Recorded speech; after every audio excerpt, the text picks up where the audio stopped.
Les artistes du monde entier ont très vite compris la puissance symbolique subversive des matières fécales. Je vais vous citer différentes œuvres qui ont redonné à l'art ses lettres de noblesse.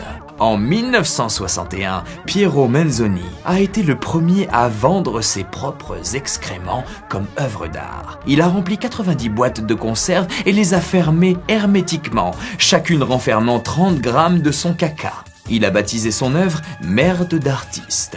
Chaque boîte est aujourd'hui estimée à plus de 30 000 €, malgré le fait que certaines de ces boîtes se mirent à fuir. Pour le commissaire-priseur Pierre Cornette de Saint-Cyr, si beaucoup de boîtes se mettent à fuir, c'est que cela fait partie de la nature de l'œuvre et dans ce cas, cela ne changerait rien à leur valeur. L'œuvre devient performance car l'objet évolue. Le 16 octobre 2015, une boîte a été adjugée à plus de 200 000 € lors d'une vente aux enchères chez Christie's à Londres. Aujourd'hui, ces 30 grammes de caca sont estimés au prix de plusieurs kilos d'or. Oubliez les cryptos, investissez dans la merde. En 1974, dans son film Le fantôme de la liberté, le réalisateur Luis Buñuel imagine un monde où les gens se réunissent entre amis pour couler leur bronze autour d'une table, mais vont se planquer aux toilettes pour manger. Peinture à la matière fécale de Jacques Lizen.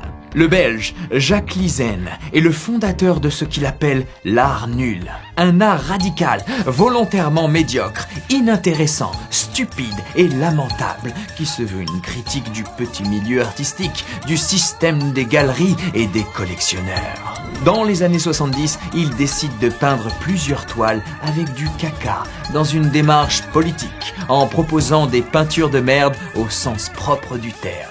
À qui appartenait ce caca reste encore aujourd'hui un mystère. En 1977, Gérard Gaziorowski fabrique sous le nom fictif de Kiga des sculptures fécales appelées les tourtes, qu'il peint avec ses jus, qui étaient des liquides bruns et odorants, tous à base d'urine et d'excréments personnels. David Nebreda réalise des autoportraits, photographies de bustes réalisées avec ses propres matières fécales. Je le cite, « C'est un masque d'infamie qui suscite en nous l'horreur. Le principe capital du corps est devenu anus mundi et le visage est devenu cloaque. » La Vénus de Milo en caca de panda. Des enfants de la région du Sichuan et l'artiste Zhu Cheng ont fabriqué une réplique de la Vénus de Milo en excréments de panda. Elle a été achetée pour 34 000 € par l'ancien ambassadeur de Suisse en Chine.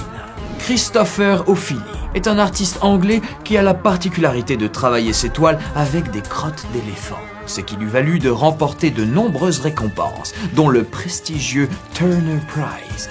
Lors des expositions Sensation entre 1997 et 2000, une de ses œuvres a provoqué un immense scandale. Cette œuvre représentait la Vierge Marie avec des coupures de magazines pornographiques et de la bouse d'éléphant. L'œuvre était protégée par un écran en plexiglas, mais a été endommagée lorsque Dennis Heiner a projeté de la peinture blanche sur la toile le 16 décembre 1999. Il y a quelques années, Diana Widmeyer, une descendante de Pablo Picasso, a révélé qu'il avait utilisé lors de sa période brune des excréments de sa fille pour peindre certains tableaux. Car selon lui, les excréments d'un nourrisson de 3 ans avaient une texture et une couleur ocre unique, et qu'il n'obtiendrait pas le même résultat avec de la peinture classique. Plus récemment, dans les rues de New York, l'artiste Goldpoo a commencé à recouvrir de peinture dorée les merdes de chiens qui jonchent les trottoirs. En 1938, Jacques de Vaucanson créa le canard digérateur. Ce canard mécanique cherchait à montrer comment il est possible de métaboliser des graines de céréales et de déféquer. Et plus de 200 ans plus tard, en l'an 2000, Wim Delvoye créa Cloaca, un tube digestif humain géant et fonctionnel de 12 mètres de long, 2,8 mètres de large et 2 mètres de haut.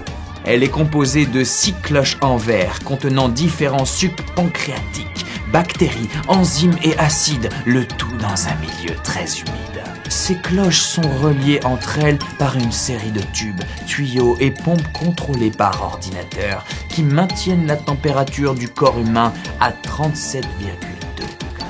Après un traitement de 27 heures, Cloaca produit des excréments qui sont ensuite vendus aux environs de $1000 pièce. Son coût de construction est d'environ $200 000. Pour son créateur, Cloaca a été conçu pour être inutile, nuisible aux besoins, coûter très cher et rapporter beaucoup. Je le cite.